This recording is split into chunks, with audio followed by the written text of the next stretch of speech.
नमस्कार। आज के व्याख्यान में हम अध्ययन कर रहे हैं अभिज्ञान शाकुंतलम का, जिसके रचयिता महाकवि कालिदास हैं।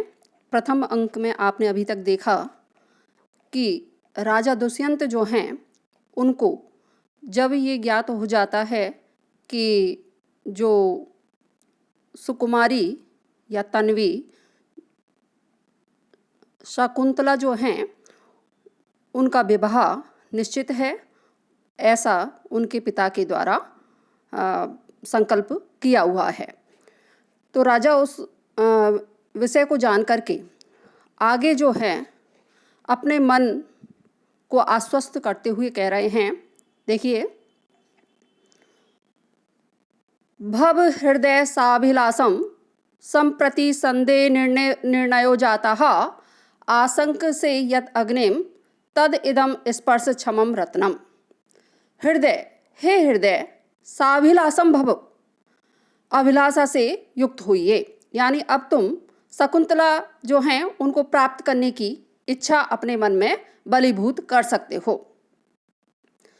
संप्रति संदेह निर्णय जाता, क्योंकि इस समय जितने भी संदेह थे उनका निर्णय हो चुका है।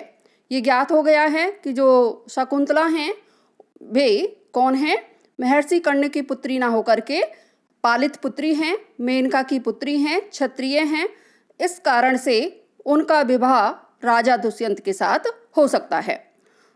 दूसरी बात, उनको ये भी ज्ञात हो जाता है कि जो शकुंतला हैं वे आजीवन ब्रह्मचर्य धर्म का पालन नहीं करेंगी, ना ही किसी तपस्वी के साथ विवाह करने का उनका विचार है। जो महर्षि काश्यप हैं उन्होंने उनके लिए उत्तम वर जो है उसकी प्राप्ति के लिए वे सोमतीर्थ गए हुए हैं। यत अग्निम आशंक से, वो अपने मन को आश्वस्त करते हुए कह रहे हैं कि जिसको तुम अग्नि समझ रहे थे, तद इदम स्पर्श क्षमम रत्नम, वह यह स्पर्श के योग्य रत्न है। एक बार फिर से देखिए, हृदय, हे हृदय, साभिलाषम भव, अभिलाषा से युक्त होइए। संप्रति संदेह निर्णय जाता, इस समय संदेह का निर्णय हो चुका है। यत अग्निम आशंक से, जिसके प्रति तुम अग्नि की आशंका कर रहे थे, तद इदम स्पर्श क्षमम रत्नम, वह यह स्पर्श करने योग्य रत्न है। विशेष में देखेंगे, इससे पूर्व देखा जब प्रियंवदा ने कहा धर्म चरणे अपि परवशो अयम जना, तो धर्म चरणे से तात्पर्य क्या है? शकुंतला जो हैं वे धार्मिक कृत्यों के आचरण में भी क्या है? पराधीन हैं। उसका प्रत्येक कार्य पिता की इच्छा पर निर्भर है, अतः विवाह भी पिता की इच्छा के अनुसार ही होगा। अनुरूप वर प्रदाने संकल्पः, ये जो कहा गया है अनुरूपाय वराय प्रदानम तस्मिन् तत्पुरुष, यहाँ पर तत्पुरुष समास है। दुर्वाप इयम, दुर धन अब, धन आप, धन खल, खल का आशेष और टाप प्रत्यय लगने से दुर्लभ। शकुंतला जो हैं क्षत्रिय कन्या हैं, योग्य वर को दी जानी है, अतः राजा के लिए दुर्लभ नहीं है। साभिलाषम, अभिलाषेण सह बहुव्रीहि समास है। हे हृदय, अब तू शकुंतला को पाने की इच्छा कर सकता है। संदेह निर्णयो जाता, संदेह से निर्णय, तत्पुरुष क्षत्रिय कन्या है या मुनि कन्या है, इसका विवाह किससे होगा इत्यादि संदेह का क्या हो गया है? निराकरण हो गया है। अग्निम, शकुंतला जो है ब्राह्मण कन्या होती तो राजा से विवाह के योग्य न होती और अग्नि के तुल्य अस्पृश्य होती। अब क्षत्रिय कन्या होने से रत्नवत उसके स्पर्श के योग्य है। अग्नि और रत्न शब्द जो हैं उनके द्वारा शकुंतला की जो स्वाभाविक तेजस्विता है उसकी ओर भी निर्देश किया गया है। यहाँ पर काव्यलिंग अलंकार है। साभिलाष होने का कारण संधि निर्णय होना है। यहाँ पर समाधान नामक मुख संधि का अंग है। बीजस्य आगमनम यत्तु तत् समाधानम उच्यते, ये मुख संधि की समाधान जो अंग है उसका लक्षण है। बीज की ठीक ढंग से स्थापना के कारण यहाँ पर क्या हुआ है? समाधान हुआ है। आगे देखिए, शकुंतला सरोसम एव क्रुद्ध सी होकर के अनसुये गमस्यामि अहम, अनसुईया मैं चली जाऊंगी, अनसुईया किम निमित्तम क्यों, शकुंतला इमाम असंबद्ध प्रलापनिम प्रियम वदाम आर्ययै गौतम्यै निवेदिष्यामि, इस अनुचित प्रलाप करने वाली प्रियमवदा का शिकायत मैं आर्या गौतमी से करूंगी। अनसुईया सखी न युक्तम अकृत सत्कारम अतिथि विशेषम विसृज्य स्वच्छंदतो गमनम, सखी यह उचित नहीं है कि विशिष्ट अतिथि को बिना सत्कार किए छोड़कर स्वच्छंद रूप से आप चली जाओ। राजा ग्रहीतुम इच्छन निग्रह आत्मनम, राजा उसे पकड़ने की चेष्टा करते हैं लेकिन अपने आप को रोक लेते हैं। आत्मगतम स्वयं के मन में, अहो चेष्टा प्रतिरूपिका कामिजन मनोवृत्ति ही, ओहो जो कामुक व्यक्ति होते हैं उनके शारीरिक आकृतियां कार्य व्यवहार जो हैं वे भी मन के अनुकूल हो जाते हैं।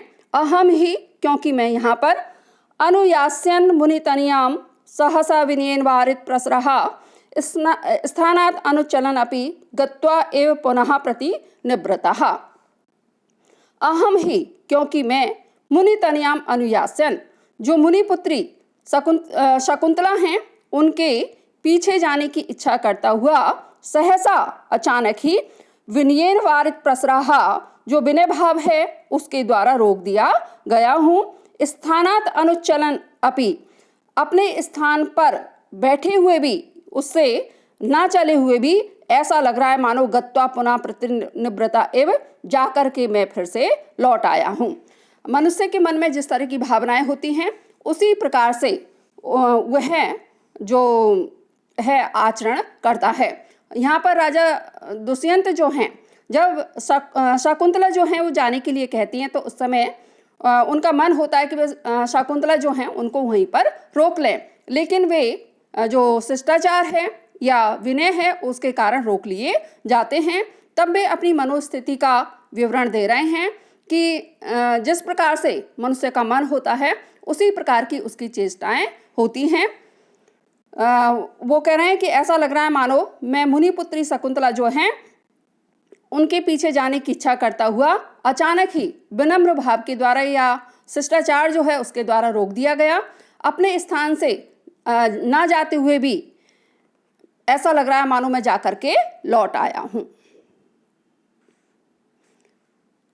आगे देखिए, शकुंतला आत्मगतम स्वयं के मन में, यदि आत्मनः प्रभावयामी अगर अपने आप को बस में कर पाऊंगी तो प्रकाशम स्पष्ट में का त्वं विस्त्रभ्य से रोधभ्य से वा, तुम मुझे छोड़ने या रोकने वाली कौन हो।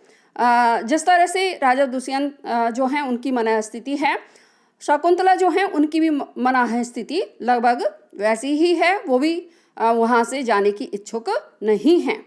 राजा शकुंतलाम विलोक्य उसको देख करके आत्मगतम स्वयं के मन में, किम नु खलु यथा वयम अस्याम एव इयम अपि अस्मान प्रति स्यात्, क्या जिस प्रकार हम इस पर अनुरक्त हैं उसी प्रकार यह भी हम पर अनुरक्त है।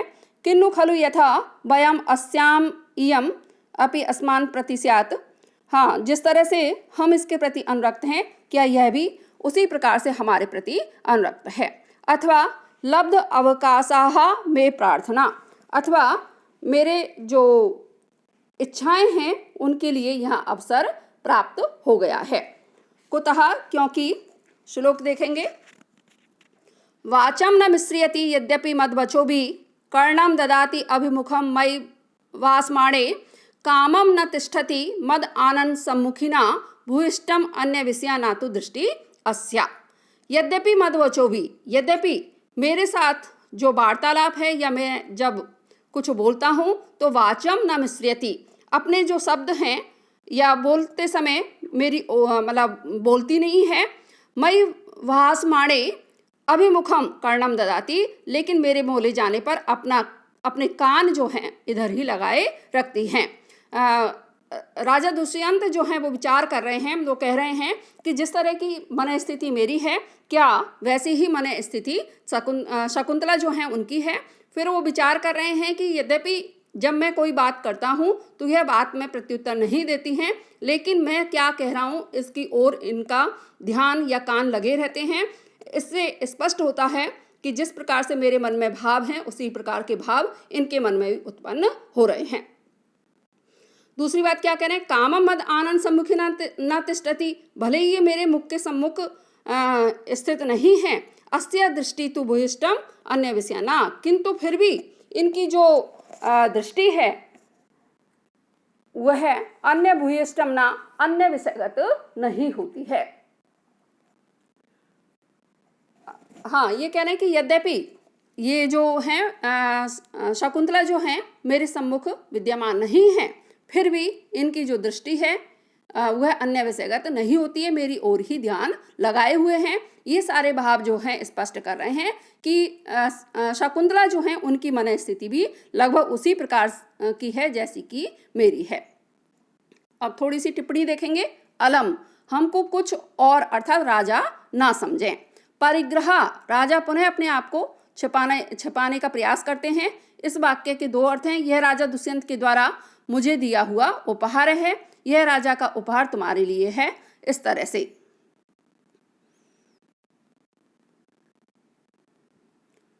हाँ, यदि आत्मनः किंचित विहस्य सूचित करता है कि प्रियमदा ठीक भांप चुकी है कि अंगूठी वाले सज्जन जो हैं राजा ही हैं। यदि आत्मनः, यदि मेरा अपने आप पर वश होगा तो जाऊंगी। विष्टभ्य से, तुम भेजने या रोकने वाली कौन हो? मेरी इच्छा है मैं जाऊं या ना जाऊं। ना मिश्रति, मुझसे साक्षात बात नहीं करती है। अभिमुखम, मेरी ओर पाठभेद ये भी मिलता, अभिहिता अर्थात ध्यान पूर्वक। कर्णम ददाती, कान लगाकर सुनती है। कामम, भले ही यह अव्यय है। मदानन, मदानन से सम्मुखी ना तत्पुरुष समास है। सम्मुख धन ख ईन सम्मुखीन, यथा मुख सम्मुख से खा प्रत्यय हुआ। पाठभेद यहाँ पर यह भी प्राप्त होता है कि मदानन सम्मुखीयम, यह मेरे मुंह के सामने पूरा मुंह नहीं करती है। भूयिष्टम अतिशयन, अधिकांश में बहुधन स्थन, भूयिष्ट बहु को भू आदेश हो जाता है और ई को ई हो जाता है। नेपथ्य, नेपथ्य से ध्वनि आती है। भो तपस्विनः, हे तपस्वी गणो या तपस्वियो, सन्निहिता तपोवन सत्वर रक्षायै भवत, निकट ही तपोवन है, तपोवन के जीवों की रक्षा के लिए आप लोग एकत्रित हो जाइए। प्रत्यासन्नः किल मृग्या विहारी पार्थिवो दुष्यंतः, जो शिकार के इच्छुक या शिकार के लिए विचरण करने वाले राजा दुष्यंत निकट ही कहीं विद्यमान हैं। श्लोक देखेंगे। तुरग कुर खुर हतस्तथाय रेणु बिटप विषक्त जलार्ध वल्कलेषु पतति परिणत अरुण प्रकाशः सलभ समूह इव आश्रम द्रुमेषु।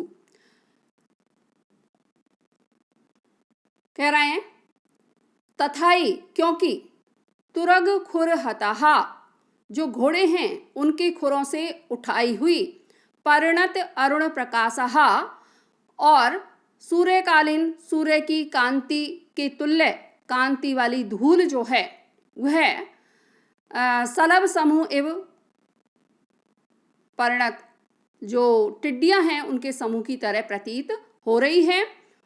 बिटप विषक्त जलार्ध वल्कलेषु आश्रम द्रुमेषु, गीले बलकलों से युक्त शाखा वाले जो वृक्ष हैं आश्रम के, उनके ऊपर पड़ रही हैं। एक बार फिर से देखिए। तथाई, क्योंकि तुरग खुर हता, जो घोड़े हैं उनके खुरों से उठाई हुई, परिणत अरुण प्रकाशा रेणु सलभ समूह एवं सायकालीन सूर्य की कांति के तुल्य कांति वाली जो धूलि है वह सलभ समूह एवं टिड्डियों के समूह के समान, वलकल बिटप विषक्त जलार्ध वल्कलेषु, गीले बलकल वस्त्रों से युक्त, आश्रम द्रुमेषु पतति, जो आश्रम के वृक्ष हैं उनके ऊपर पड़ रही है।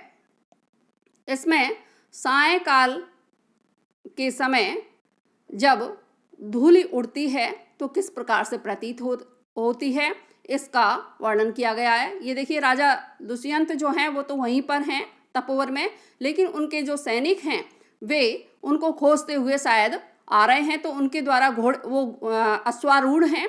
अश्वारूढ़ होने के कारण जो अश्व हैं उनके जो खुर हैं उनके द्वारा क्या उड़ रही है, धूलि उड़ रही है, और एकदम बहुत अधिक मात्रा में धूलि उड़ रही है। बहुत सारे सैनिक हो सकते हैं, तो इसलिए वो धूलि उड़ती हुई ऐसे लग रही है माने सलभ समूह जो है या टिड्डियों का कोई दल है।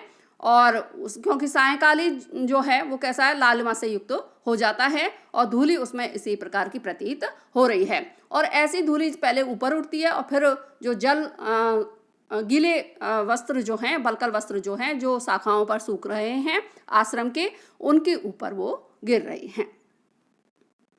सन्निहिता, समीपस्था, पास में आ जाओ अर्थात एकत्र हो जाओ।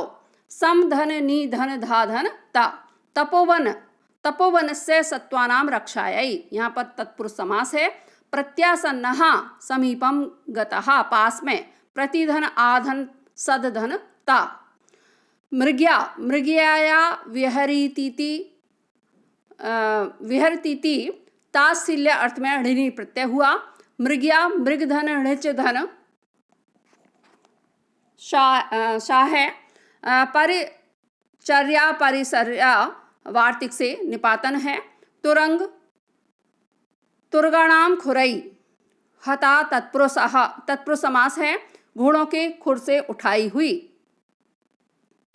बिटप, बिटपेषु विसक्तानि जलार्दानि वलकलानि येषां तेषु, यहाँ बहुब्रीहि समास है, जिनकी शाखाओं पर गीले बलकल वस्त्र लटकाए हुए हैं। विषक्त, विधन संच धन तय, परिणत अरुण प्रकाशः, परिणत से अरुणस्य प्रकाश इव प्रकाशो यस्य स, यहाँ पर बहुब्रीहि समास है। सायंकालीन सूर्य के प्रकाश के तुल्य कांति वाली। परिणत, परिधन नम धन तय, सलभ, सलभानाम समूह, यहाँ पर तत्पुरुष समास है, टिड्डियों के समूह के तुल्य। आज के व्याख्यान में इतना ही। धन्यवाद।